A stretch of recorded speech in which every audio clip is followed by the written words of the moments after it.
Chapter 10.8 Notes, Vectors. This is page 7. So now we want to talk about the vector components in terms of magnitude and direction. And what I'm going to do really quick is draw our picture up here and just give us a reminder about how we talked about angles on the unit circle, because I think it's going to help just a little bit. Keep in mind our direction is always with the x-axis, and I'm going to put it in quadrant 1 just so we can make sense of everything here. So in our unit circle, we had x, we had y, we had r, which was typically 1. And now as we talk about vectors, we still find r, but we're calling it the magnitude of v, right? So it's the length of v. We found that length the same way we found the length of r. When we were talking about the unit circle, we've got that x component, which we square, the y component, which we square, we add them together and we take the square root to get the length of that hypotenuse or radius, or now it's the magnitude of the vector.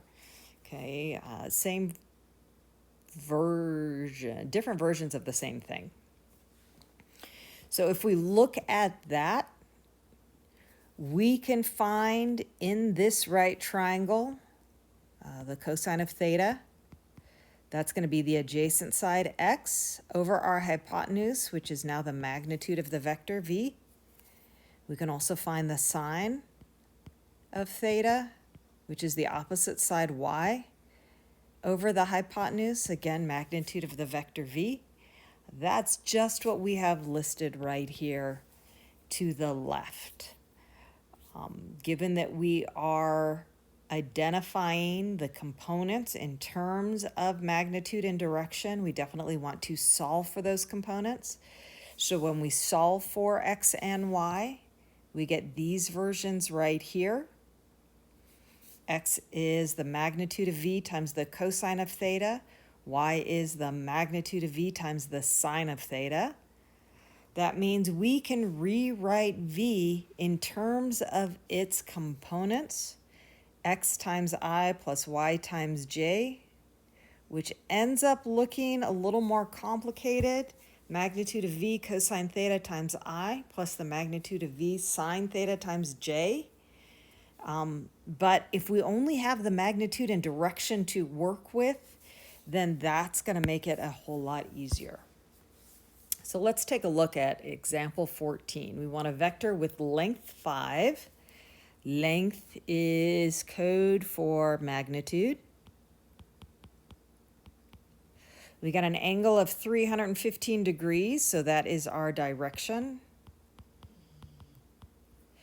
Keep in mind 315 is down here in the 4th quadrant. Sometimes it helps to think of it that way. It kind of gives us a frame of reference for our signs on our x component and our y component. So I am going to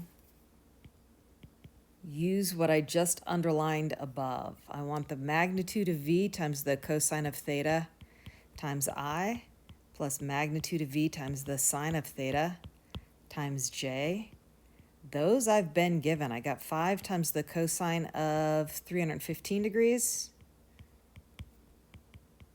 plus 5 times the sine of 315 degrees.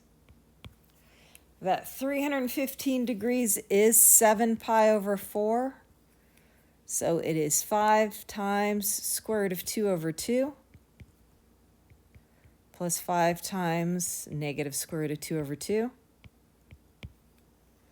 And our v in component form, I'm going to combine these two, 5 square roots of 2 over 2 times I minus 5 square roots of 2 over 2 times j. And that is the vector in terms of magnitude and direction. That one's done. Last thing we've got to talk about before we head on to the application problems is the dot product. So we looked at multiplication once before. We multiplied a scalar times a vector, And that meant we just took the scalar and multiply it by the two component parts, and we got a vector as a result. There are two other ways to multiply. One is the dot product, one is the cross product. We are not even going to touch on cross product in this class. You'll see that in more advanced math classes. We are going to talk, though, about the dot product. And our dot product is going to take two vectors and multiply them together. Our answer is going to be a scalar, so it's going to give us a single number. So here's how we find the dot product. We multiply the x components together, we multiply the y components together, and then we add those two pieces. So this is pretty straightforward. We can also find the angle between the two vectors, because the cosine of theta, right here's what I'm talking about, is the dot product of the unit vectors. So the components of v divided by the magnitude, take the dot product of that with the components of u divided by its magnitude. Okay, and so we're going to leave the finding the angle part to the next page. We'll do that in example 16. Right now, example 15, we just want the dot product. So here's how we find the dot product. U dot v. Product of the first two pieces, 3 times -2, so there are our x components, plus the product of our y components, -4 times 3. Should have used a different number. We get -6 plus -12. We get a dot product of -18.